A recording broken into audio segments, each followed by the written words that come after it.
While I was going through my late mother's things, I found an old, discontinued phone tucked away in the back of a drawer. It was the same one I'd used back in my senior year of high school. I thought I'd lost it a decade ago, but it turned out my mom had been hiding it all this time. I plugged it in, and as it powered up, the screen lit up with hundreds of unread messages. They were all from the same person, Silas Thorne. The last message was sent 3 years ago. Zoe, this is the last time I'll ever reach out to you. My mother only told me the truth about why she broke Silas and me apart right before she passed away. 1. Silas's mother was her bitter rival. 2. His mother had stolen her first love. 3. Silas looked too much like that man. After all these years, hearing the truth didn't exactly shock me, but it didn't leave me indifferent either. If you and Silas are meant to find each other again, don't let it slip away. I know you stayed away for years because of me. I was wrong, and I'll be watching over you both from above. My heart was a mess of emotions, trapped between resentment and regret. I aimlessly scrolled through the old phone. The lock screen was still a photo of Silas and me. Dusty memories flooded back all at once, making my chest tighten painfully. In my flustered state, my finger accidentally brushed against the speed dial for number 1. The next second, Silas Thorne's name flashed on the screen as the call connected. I snapped out of it and hung up immediately. It only rang for 2 seconds, so surely it didn't go through? My fingertips went numb, and my heart hammered against my ribs. I quickly stood up,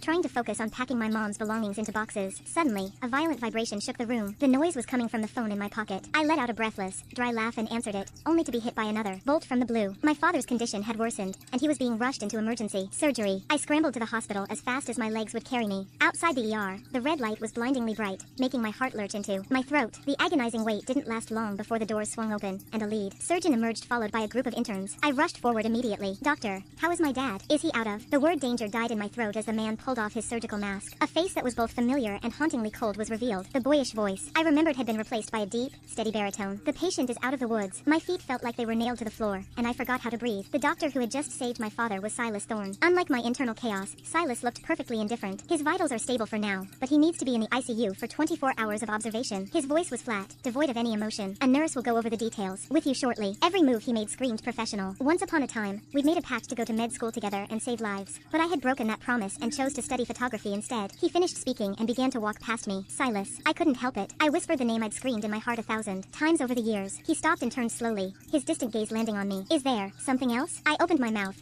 wanting to explain everything that happened back then, but my eyes fell on a faint smudge of lipstick on his collar, and the words choked in my throat. I lowered my gaze and shook my head. Nothing. I just, thank you for saving my dad. The silence between us was suffocating and stiff. Finally, Silas spoke coldly. Why did you call me earlier? Did you need something? My head snapped up. He had actually received that accidental call. For a brief moment, I found the courage to mention the past, but Silas cut me off with an annoyed expression. In the future, don't call me unless it's an emergency. Our history is awkward, to say the least. Awkward? I managed a faint, bitter smile and twisted my fingers together, agreeing quickly. Right, of course. The thing he was worried about wouldn't happen anyway. In 1 week, I was moving to New Zealand with my father. The air was better there, perfect for his recovery and perfect for my fresh start.